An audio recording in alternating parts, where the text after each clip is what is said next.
umusoro ku nyungu uri kumenyekanishwa kandi ukishyurwa bitarenze itariki ya 31 z'ukwezi kwa gatatu muri uyu mwaka wa 2023. Abureba n'abakora ibikorwa bibyara inyungu biyandikishije mu mwaka wa 2022 cyangwa se mbere yaho. Barimo abacuruzi, abatunzi ibinyabiziga bikora imirimo y'ubwikorezi nka za moto, taxi voiture, imodoka z'amakwasiteri, amafuso n'ibindi binyabiziga. Harimo kandi n'abacuruza za serivisi, abapiganira amasoko, abakora imirimo y'ubwubatsi, abakora indi myuga yigenga nk'abavoka n'abandi. Kubamenyekanisha umusoro bashingiye ku nyungu nyakuri babonye, ibyo twita real regime, hamwe n'abakora ibaruramari riciriritse cyangwa simplified regime, bamenyekanisha umusoro wabo banyuze ku rubuga rw'ikigo cy'imisoro n'amahoro, bakajya handitse menyekanisha imisoro y'imbere mu gihugu maze bagakurikiza amabwiriza. Hari kandi n'abamenyekanisha umusoro ku nyungu w'ibinyabiziga cyangwa se ubucuruzi mu buryo bukomatanyije, ibizwi nka flat na lump sum regime, bo bashobora gukora imenyekanisha bakoresheje telefone ngendanwa. Ikindi nacyo cy'ingenzi twababwira nuko nk'abayobozi, abacungamari n'abanyamuryango ba za koperative z'abamotari bahuguriwe kumenyekanisha umusoro ku binyabiziga, basabwa gufasha abagenzi babo kumenyekanisha mbere y'igihe. Ibi ni ukugira ngo birinde ingaruka zo kubikora ku munota wa nyuma cyangwa se babe bahura n'ibihano by'ubukerererwe. Iyo tuvuga umusoro ku nyungu mu mwaka wa 2022, tuba tuvuga abantu bose basabwa kumenyekanisha ko bagizwe n'abasora bose cyangwa abakora ibikorwa bibyara inyungu byakozwe mu mwaka wa 2022. Igihe ntarengwa cyo kumenyekanisha uwo musoro kikaba ari muri kwa gatatu bitarenze itariki ya 31 z'ukwa gatatu ku mwaka wa 2023. Ubwo rero abantu bose bakoze ibikorwa bibyara inyungu barasabwa kumenyekanisha uno musoro, keretse abasonewe.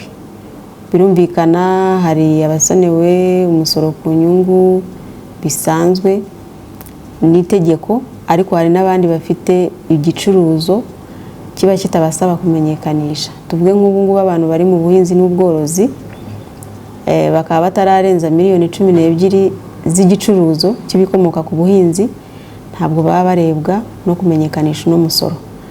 Abandi bitareba cyangwa se tutarimo guhamagarira uyu munsi ngo nyamuneka nimwihutire kuza kumenyekanisha, harimo abataragize abacuruje ariko ntibageze ku gicuruzo cya miliyoni 2 batakirengeje. Ubwo no kuvuga ko iyo umuntu yakoze ubundi bucuruzi busigaye butari bwo mu buhinzi n'ubworozi ariko ntarenze miliyoni 2, nawe itegeko buryamukuye inshingano zo kumenyekanisha.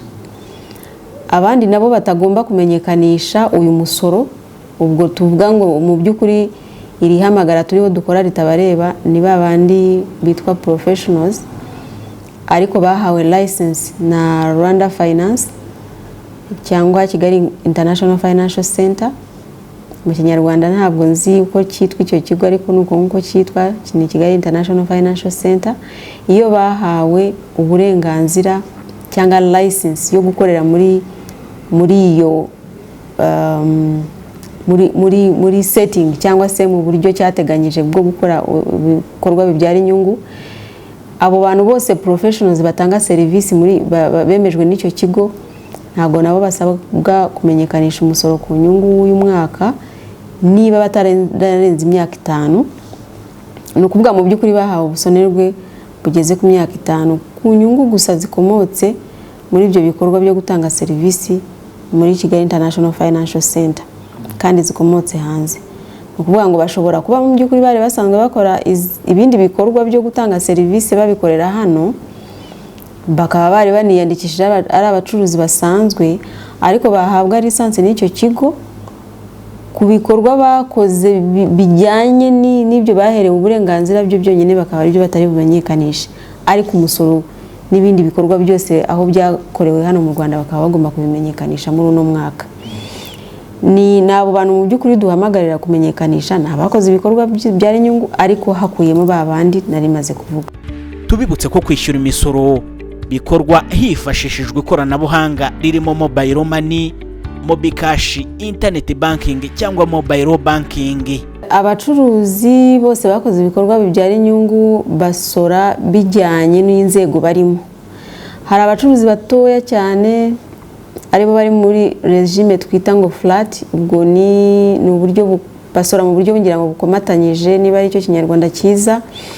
Abo rero iyo barengeje guhera kurengeje miliyoni 2, twumvise ko uri munsi ugejeje miliyoni 2 no kumanura munsi ntago abasabwa kumenyekanisha, ariko wamaze kurenza miliyoni 2 kuzamuka kugera kuri miliyoni 4 abafite kwishyura umusoro ungana n'ibihumbi 60 ku mwaka. Ubwo no kuvuga ngo namenyekanisha azaba asabwa kwishyura biriya bihumbi 60.